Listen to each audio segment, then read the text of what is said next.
guys, imagine two super powerful friends. They don't fight, they don't talk, they don't even look at each other properly, but they spend 50 years trying to outdo each other in everything. Totally everything. Space, competing. Weapons, competing. Movies, competing. Even who has the butter toothpaste. Probably also competing, honestly. Welcome to the Cold War, also known as the longest awkward silence in human history, but with knacks. So, first thing first, the Cold War wasn't actually cold. Nobody was freezing. It was cold because the USA and the Soviet Union never officially fought directly.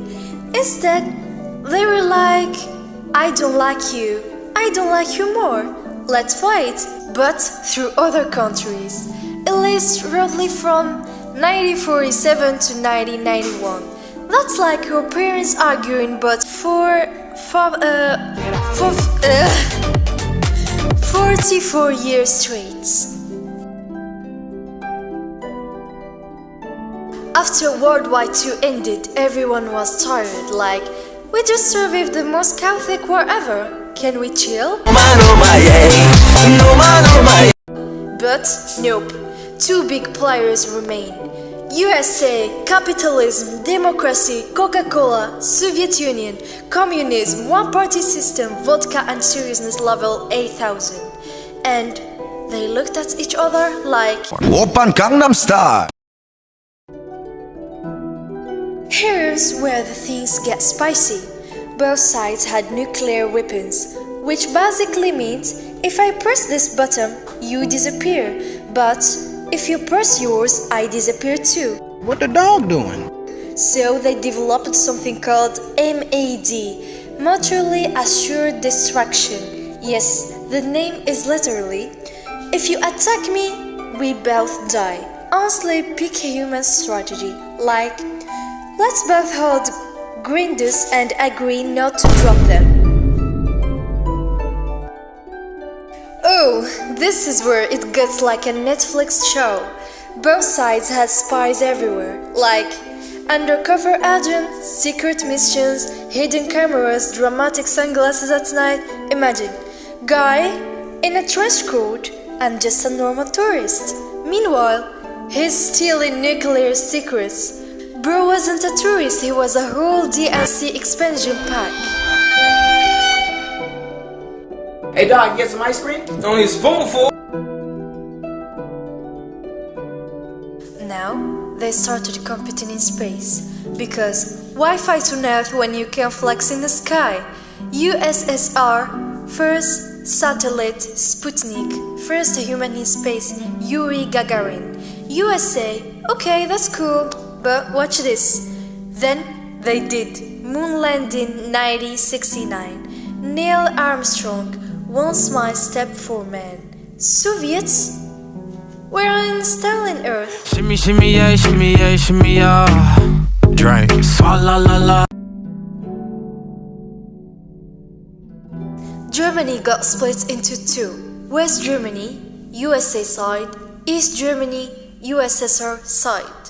And Berlin literally had a wall in the middle. Imagine, your city got split by a giant construct barrier because of politics.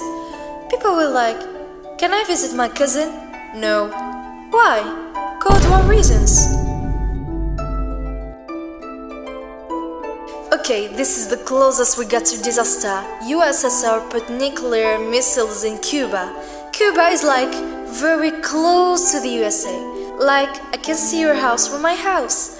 USA panicked. Why are there missiles so close to Florida? For a few days, were tension max. Everyone stressed. Twitter would have exploded if it existed. Then they were like, okay, let us both calm down before we delete Earth. And they did, barely. Since USA and USSR couldn't fight directly, they fought through other countries like Vietnam War. Korea War, Afghanistan conflict. Basically, I won't fight you, I just support someone who fights you. Very mature 10 out of 10 diplomacy. By the 1980s, the Soviet Union started weakening. Economic problems, political instability, people getting tired of the system. Then, in 1991, boom! The USSR collapsed. Just like that, no final boss fight, no dramatic explosion, just, yeah, we're done.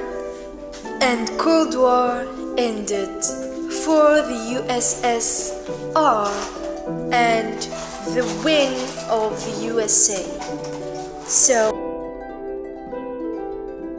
So yeah, the Cold War was basically two superpowers staring at each other for decades, building weapons they hoped never to use, competing in everything possible, almost ending the world multiple times, and then just stopping. Human history is wide. The Cold War was a relationship. It was toxic, long distance, full of jealousy, and everyone had nuclear weapons. Anyway, like, subscribe, and don't start global conflicts in your free time. Peace.